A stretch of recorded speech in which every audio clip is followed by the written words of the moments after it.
my beautiful lovelies of the world. It is me, Queen Nightmare, and I am going to do the fourth part of You Are My Sunshine. There's going to be a lot of parts to this, maybe even into the 30s. Don't quote me on that, though, because I may be mistaken. Let us begin.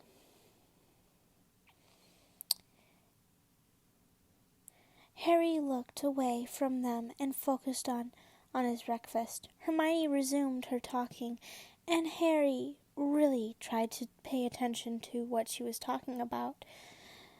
It was about DADA. That much was obvious, but other than that, he lost it again. She had been talking about DADA a lot this week, and about Professor Snape too. Ugh. Harry looked down at his watch, and it was time for their DADA lesson. He shouldered his bag and with his friends walked out the great hall, up the staircases and towards their classroom. He looked at Hermione and saw that her cheeks were flushed a bit, and she was biting her lower lip. Clearly nervous, Harry frowned. He knew that her and Ron were just friends, but getting this kind of reaction out of her for a class was really strange for him. "Hermione?" asked Harry, his voice light, almost conversational. "Yes? Are you all right?" Yes, she squeaked and entered the classroom and walked determinedly to the front of the class. Harry shook his head, his lips curled up in amusement, and he was about to enter the classroom himself when he was roughly shoved away from the door into a dark alcove of the wall. He barely had time to shout when a firm hand was placed on his mouth. A body heat was pressing him up against the wall, making him squirm. It was dark, and he couldn't see who it was. "I told you not to look at me, didn't I, Potter?" A voice close to his ear, making him shiver in fear. He tried to answer, but the hold on his mouth tightened. He was breathing hard and fast, his cheeks flushed. "What, Potter? Cat got your tongue?" said the voice again. It was Malfoy. "Damn him!" Harry groaned as he tried to move away from the offending hand, but found it unmoving from his mouth. "If you think for one moment that I'm going to let you look at me that way once again, you'll be sorry. You'll be really, really sorry. Get this line into your thick head and leave me the fuck alone." Then he was gone. Harry shook with fear once again and slid down the wall and hugged his knees to him. If anyone could see their hero of the wizarding world sitting down, shaking with shame and fear and anger, what would they say? What would they think? Harry closed his eyes and took a deep, unsteadying breath, trying to get his racing heart back to normal. This had to stop. Malfoy had the damned upper hand in the whole situation. 2 things now. 2 times he had scared him, and he couldn't even do anything about it. He was late for his class. Thanks, Malfoy. He closed the door after him as he slowly made his way towards Hermione's table. He heard Snape stop lecturing for a minute to take 10 points off Gryffindor. He heard his classmates gasp and groan, and he didn't lift his head up at all. Hermione was giving him a questioning look, which he ignored completely. He was feeling he was feeling himself being watched by the back seat of the table, digging a hole into his head. But he didn't flinch or squirm. He just sat there and doodled on a piece of paper. Hermione would lend him a copy of her notes. Soon the class ended. In the horror he realized that had Transfiguration next, with Slytherins again. This was going to be a long day, and Harry wanted nothing more than to go back to his dorm and shut the curtains of his bed and sleep. Potter was watching him again, his emerald green eyes now rim red because of Draco's assumed tears. It was clear that Potter had been crying. What? Was it because of him? Draco snorted and looked down at his meal, suddenly feeling tired, exhausted, with playing with fire. He had to stop this before it would get out of hand. He wanted to scare him off so he wouldn't even lift his head up to talk to his little friends. He didn't want to see his face at all. His eyes, his nose, his rosy little lips. Draco shook his head, trying to get rid of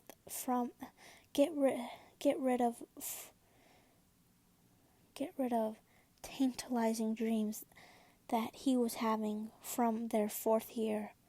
It had all started from a small fight in the courtyard. The first tournaments haven't even started, and Draco had already had a bet with his father, because they were sure that Potter wouldn't survive. So he teased him, tried to humiliate him in front of the whole school, but the way his emerald eyes burned with anger and heat, Draco thought he was going to die from it.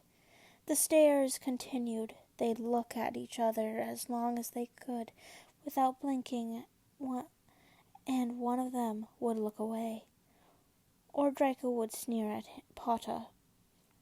He tried to squish down the feelings that he'd feel whenever Potter would look at him, but he couldn't. So he did the only thing he was good at, scared him. And it seemed like it was going to work.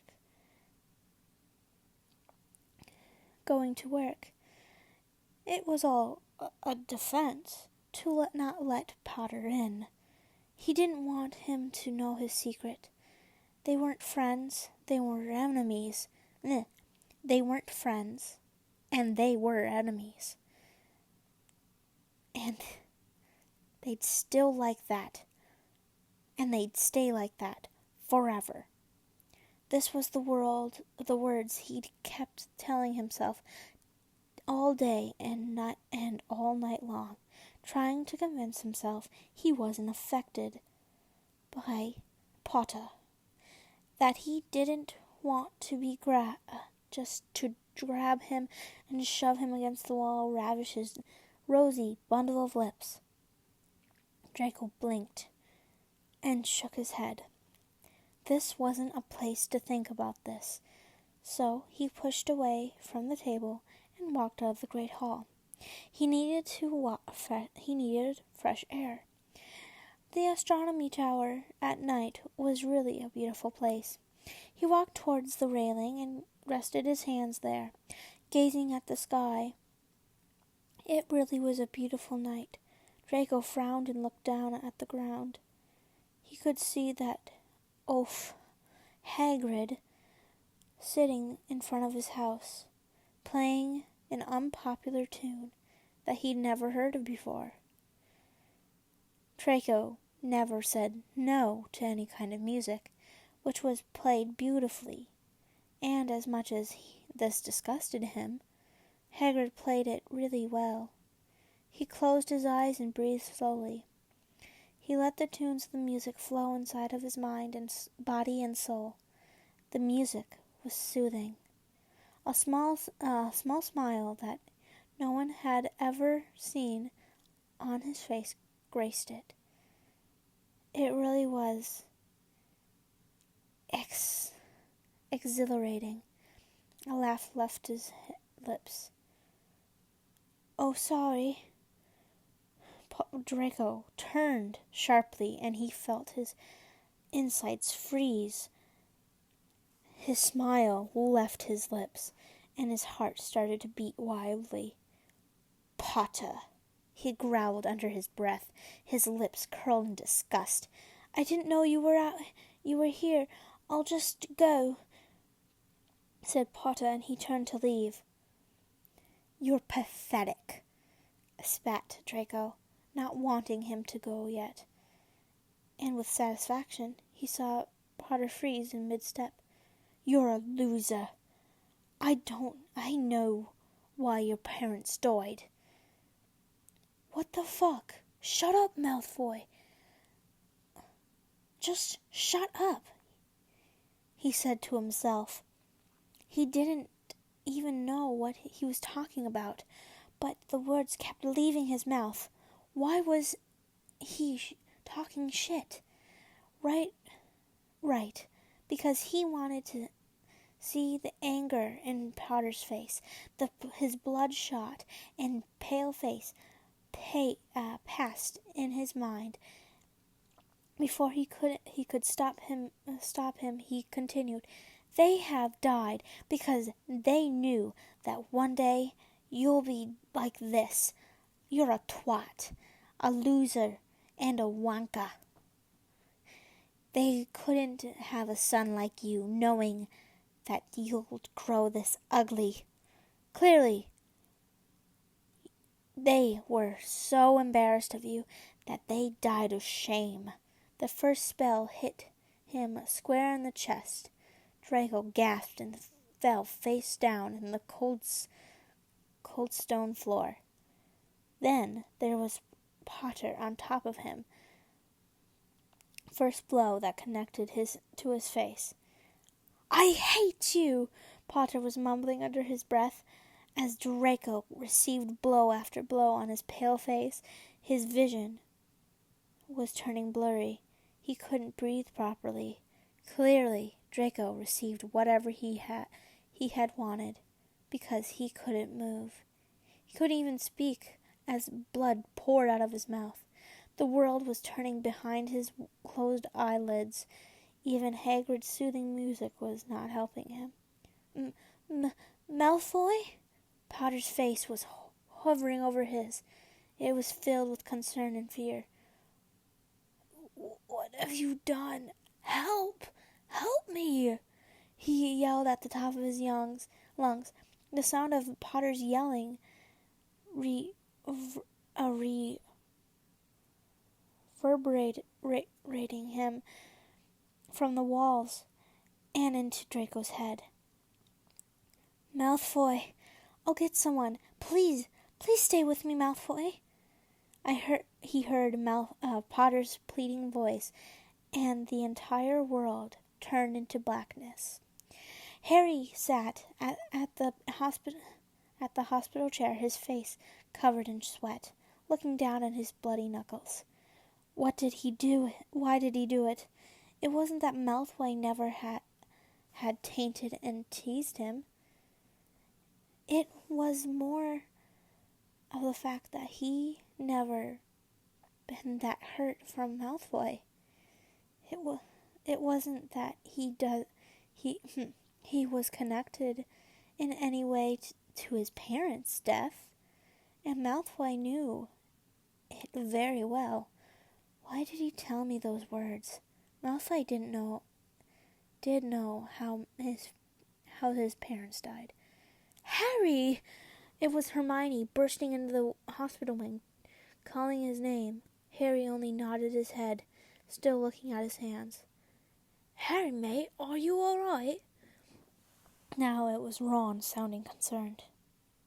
Harry nodded. "Harry, what happened? Why did you do it?" asked Hermione, sounding breathless. She sat beside Harry and gasped. Harry, you are bleeding! Hermione made a distressed sound down in her throat at Harry's unfazed reply. Hermione, leave him alone, said Ron, kneeling down in front of Harry. Clearly he is in shock. I never thought Harry would have done something like that. Something like that. Something like what? Harry snapped at Hermione, looking up at her with bloodshot eyes and pale face. I haven't killed him. I just beat the shit out of him. He got what he deserved. Harry tried to continue, but felt his throat thicken with suppressed emotion. A strangled sob left his pursed lips, and Hermione gathered him up in her arms, letting him know that she was there with him, comforting him. I didn't want to do it. I swear, Hermione and Ron. I swear, Hermione. Ron? He turned his face towards Ron. I swear, mate, I don't want to. He just kept telling me that I was pathetic, and he broke again. Harry, you don't have to explain to me anything. Ron cupped his friend's